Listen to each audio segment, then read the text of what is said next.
Hi అండి.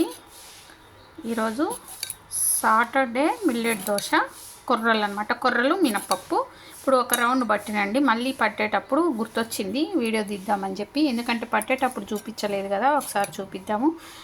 చాలామంది మినప దోశనేమో మిల్లెట్ దోశ అని చూపిస్తారు అని అనుకుంటారు, కానీ అలా ఏం కాదండి. ఇప్పుడు ఇంకోసారి పడుతున్న చూడండి మీరే.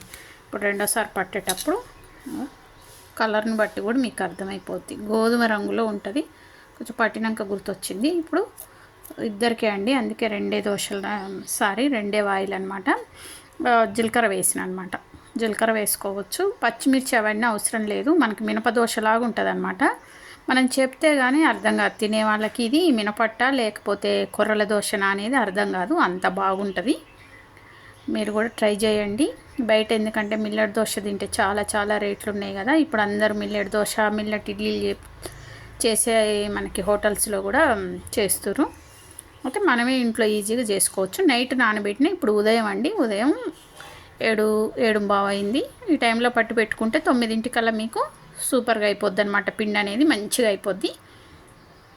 అది అయితే పచ్చిమిర్చి అవి అవసరం లేదనమాట. పెసర్లు మనకు కొర్రలు పెసలు అయితే మీరు అల్లం ముక్క, పచ్చిమిర్చి, జీలకర్ర వేసుకోండి. దీనికైతే మనకి మినపట్టులాగా ఉంటుంది. టేస్ట్ కూడా సేమ్ ఉంటుంది. ఇంకా చెప్పాలంటే ఇంకా కొంచెం బాగుంటుందండి. ఇదే ఇంకా హెల్దీగా తింటున్నాం అనే ఒక టేస్ట్ హెల్దీగా తింటున్నాం అనే ఒక ఫీలింగ్ కూడా ఉంటుందన్నమాట. ఓకేనా? Thank you.